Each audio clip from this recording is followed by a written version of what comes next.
Class 12th humanities वाले बच्चों के भर भर के कमेंट्स आ रहे हैं, भैया प्लीज एक इकोनॉमिक्स पर स्ट्रेटेजी वीडियो बना दीजिए। और आपके गुरु भैया ने आपकी बात सुन ली है और आपका दर्द भी मैं समझ सकता हूँ। 11th-12th में मेरा भी इकोनॉमिक्स एक सब्जेक्ट था और मुझे बहुत ज़्यादा परेशान करता था, लेकिन इसके बाद भी इकोनॉमिक्स में मैंने 94 मार्क्स स्कोर करे। 6 मार्क्स का एक क्वेश्चन मेरा गलत चला गया था, वो गलत नहीं जाता तो इकोनॉमिक्स में मेरे फुल आ जाते। And trust me when I से, इकोनॉमिक्स से मुझे बहुत डर लगता था। आखिरी में मुझे ऐसा ही लगता था कि सारे सब्जेक्ट्स में मैं टॉपर बन जाऊंगा, लेकिन इकोनॉमिक्स मेरा रिजल्ट गिरा देगा। लेकिन कुछ चीज़ों को मैंने चेंज किया, कुछ चीज़ों को मैंने सही तरीके से करा और आखिरी में इकोनॉमिक्स में भी मेरी जीत हुई। आज की इस वीडियो को 4 पार्ट्स में मैंने डिवाइड करा है। सबसे पहले इकोनॉमिक्स की बात करेंगे, फिर मैक्रो इकोनॉमिक्स की अलग से बात करेंगे, तीसरे नंबर पर इंडियन इकोनॉमिक डेवलपमेंट की अलग से बात करेंगे और फोर्थ नंबर पर पूरे इकोनॉमिक्स के लिए कुछ टिप्स और मुझे देना है, वो मैं आपके साथ शेयर करूंगा। तब इससे पहले चालू करते हैं कि इकोनॉमिक्स की कुछ बातें आपको बहुत अच्छे से पता होना चाहिए। पहली बात तो यही निकल के आती है कि इकोनॉमिक्स में आपको क्लास 12th में एकदम सही रिसोर्सेस फॉलो करना है। आप एनसीईआरटी फॉलो नहीं करेंगे, उसके बदले आप संदीप गर्ग फॉलो करेंगे। डिस्क्रिप्शन में भी आपके लिए लिंक डाल दूंगा, आप मार्केट से भी परचेज कर सकते हैं, लेकिन संदीप गर्ग को फॉलो करिए। अगर आपके स्कूल में वीके ओरी को फॉलो करा जाता है फिर भी वो एक बार चल जाएगी, लेकिन एनसीईआरटी बिल्कुल नहीं करना है। इंडियन इकोनॉमिक डेवलपमेंट में अगर आपके पास एकदम लेटेस्ट एनसीईआरटी है तो लेटेस्ट एनसीईआरटी वर्क करेगी, लेकिन मैक्रो में तो एनसीईआरटी छूना भी मत। मैं तो बोलता हूं इंडियन इकोनॉमिक डेवलपमेंट और मैक्रो इकोनॉमिक्स दोनों के लिए आपके पास संदीप गर्ग की रिफ्रेशर होना चाहिए, सबसे सॉलिड वही है। इंडियन इकोनॉमिक डेवलपमेंट में लेटेस्ट एनसीईआरटी भी काम कर देगी। फिर इसके बाद ये भी याद रखिए, इकोनॉमिक्स में एक प्लस पॉइंट ये रहता है कि दोनों में से कोई भी बुक पहले आप कंप्लीट कर सकते हैं। मुझे मैक्रो बहुत डिफिकल्ट लगता था, इंडियन इकोनॉमिक बहुत इजी लगता था, तो पहले मैंने इंडियन को निपटा दिया, उसको कंप्लीट कर दिया, छोड़ दिया और इसके बाद पूरा फोकस अपना मैक्रो पर करा। जो कॉमर्स वाले बच्चे होते हैं उनको मैक्रो आसान लगता है तो वो मैक्रो पहले कर सकते हैं, इंडियन बाद में कर सकते हैं, आपकी मर्जी है। मैं ये बोलना चाह रहा हूं कि दोनों बुक को साथ में चलाने की जरूरत नहीं है, आप दोनों को अलग अलग भी कर सकते हैं। जो इजी है उसको निपटा दीजिए, डिफिकल्ट को फिर पूरा टाइम दीजिए। या फिर अगर बहुत ही ज्यादा डिफिकल्ट लगता है तो पहले डिफिकल्ट पर फोकस करिए और थोड़ा थोड़ा टाइम देकर इजी वाले को निपटा दीजिए, ये आपकी मर्जी है। तो ये दो टिप्स निकल कर आती हैं जिनके साथ हम इकोनॉमिक्स की शुरुआत कर सकते हैं। अब दोनों बुक की अलग अलग बात करना जरूरी है।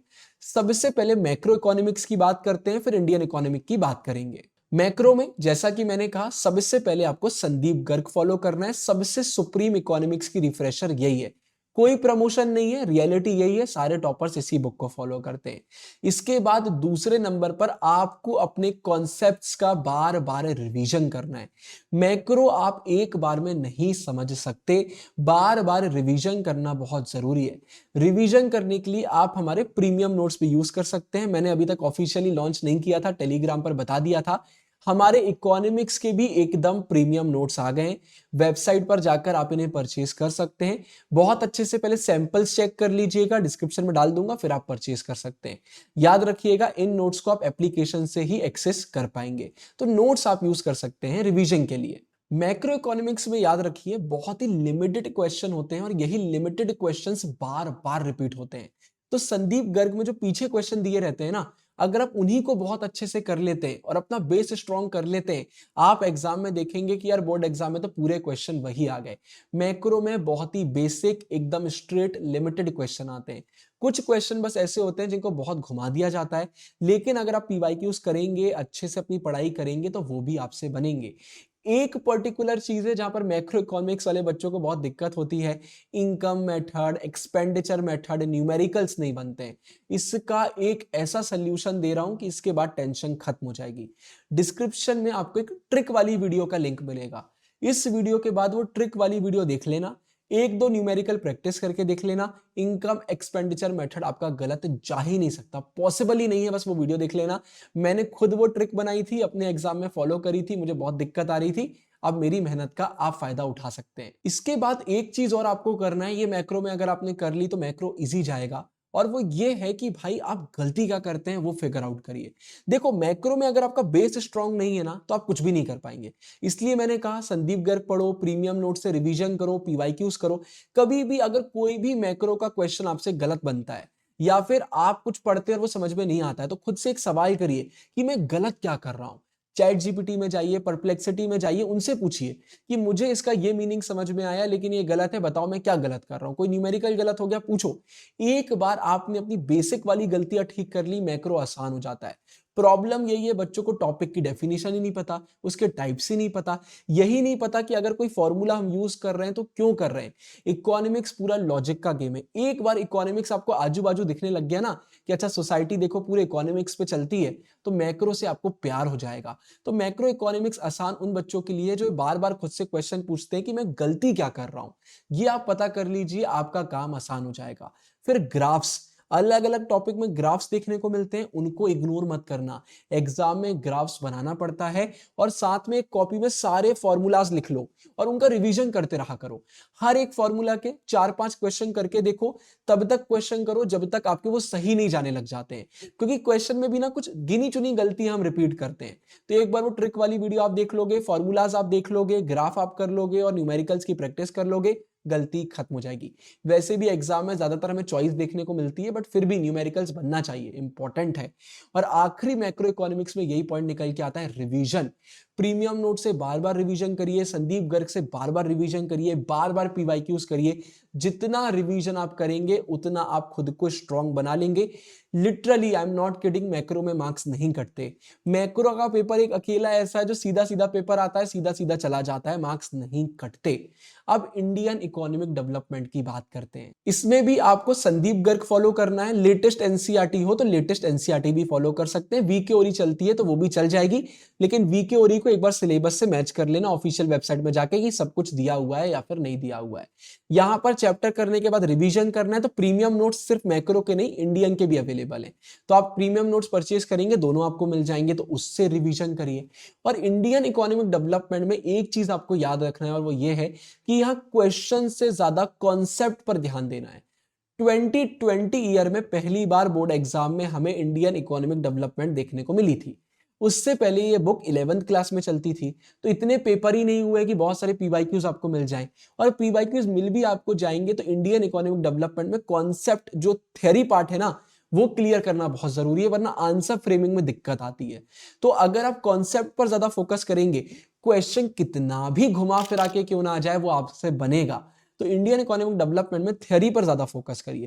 थ्योरी बनने लगेगी, क्वेश्चन आंसर आपके गलत नहीं जाएंगे। डेटा फैक्ट इसको स्ट्रॉन्ग करिए, आंसर राइटिंग की प्रैक्टिस करिए।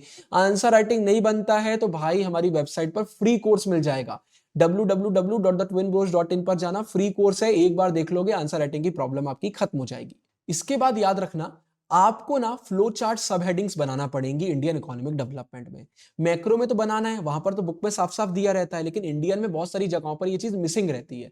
तो दिमाग में सोचो, 6 मार्क्स का क्वेश्चन आता है, 3 मार्क्स का आता है, तो कैसे हम आंसर फ्रेम करेंगे। अब जिस बोर्ड में भी हो, लॉन्ग आंसर में तो सब हेडिंग फ्लो चार्ट बनाना चाहिए। तो जब आप चैप्टर अच्छे से पढ़ेंगे, हमारे नोट्स फॉलो करेंगे, तो ये प्रॉब्लम आपकी खत्म होगी। इंप्रेशन अच्छा पढ़ना चाहिए। मान के चलिए 6 मार्क्स का क्वेश्चन आया तो ऊपर फ्लो चार्ट होना चाहिए, सब हेडिंग होना चाहिए, पॉइंट्स में आंसर होना चाहिए, इंट्रोडक्शन कंक्लूजन होना चाहिए, फैक्ट डेटा वहां पर मेंशन होना चाहिए, तब तो इंप्रेशन पड़ता है। तो ये आपको करना पड़ेगा। और आखिरी टिप तो इंडियन इकोनॉमिक में यही निकल के आती है फिर से कि रिवीजन, बार बार रिवीजन करिए और रिवीजन करके अपने आप को स्ट्रॉन्ग करिए। अब वापस से चलते हैं, पूरे इकोनॉमिक्स की एक और बार बात कर लेते हैं, कुछ टिप्स शेयर करना है। पहली तो यही निकल के आती है सैंपल पेपर्स। सैंपल पेपर्स करना बहुत जरूरी है। एक बार सिलेबस कर लीजिए, उसके बाद फिर सैंपल पेपर करिएगा, वरना आपको टाइम मैनेजमेंट में दिक्कत हो सकती है, क्योंकि मैक्रो भी करना है, इंडियन भी करना है। तो एक बार सिलेबस कर लीजिए, फिर मिनिमम 2 सैंपल पेपर तो टाइमर लगाकर आपको करना ही करना है। और इसके बाद एक और चीज याद रखिए, अगर आपको इकोनॉमिक्स बहुत डिफिकल्ट लगता है तो डेली करिए। बाकी सब्जेक्ट्स को मैनेज करिए, साथ में इकोनॉमिक्स को डेली करिए, आधा घंटा 1 घंटा। मैक्रो डिफिकल्ट लगता है उसको डेली करिए, इंडियन लगता है उसको डेली करिए। डेली नहीं कर पा रहे तो अल्टरनेटिव डेज में करिए। तो इससे होगा ये कि बैलेंस हो जाएगा। आखिरी के लिए मत छोड़ना, ये मत सोचना कि बोर्ड एग्जाम जब आ जाएगा जब इकोनॉमिक्स करेंगे, नहीं होगा। अभी करना पड़ेगा, बहुत बहुत बहुत इंपॉर्टेंट है। टेलीग्राम ज्वाइन कर लेना, टेलीग्राम पर हमारे फ्री रिसोर्सेस मिल जाएंगे, डिस्क्रिप्शन में ट्रिक्स का वीडियो मिल जाएगा, वेबसाइट पे प्रीमियम नोट्स मिल जाएंगे और जितना भी मटेरियल मेरे पास होगा वो मैं आपको प्रोवाइड कर दूंगा। संदीप गर्ग का भी लिंक मिल जाएगा, वीके हो रही है तो उसको भी फॉलो कर सकते हैं। एनसीईआरटी से थोड़ा बचना है मैक्रो में, पीवाईक्यूज पे फोकस करना है। तो ये सारी टिप्स निकल के आती हैं, इनको अगर आप फॉलो कर लेंगे तो भाई इकोनॉमिक्स में आपको टॉपर बनने से कोई नहीं रोक सकता। वीडियो वैल्यूएबल लगी हो तो कमेंट में बताना, कमेंट में आप प्यार करते हैं तब तो हम और वीडियोस बनाते हैं, तब तो मन करता है। लाइक करिए, व्हाट्सएप पर अनऑफिशियल ऑफिशियल ग्रुप्स में इस वीडियो को फैला दीजिए अपने दोस्तों के साथ। इस वीडियो के लिए इतना ही, ढेर सारा प्यार। आप हैं फ्यूचर टॉपर्स, साइनिंग ऑफ गुरु भैया।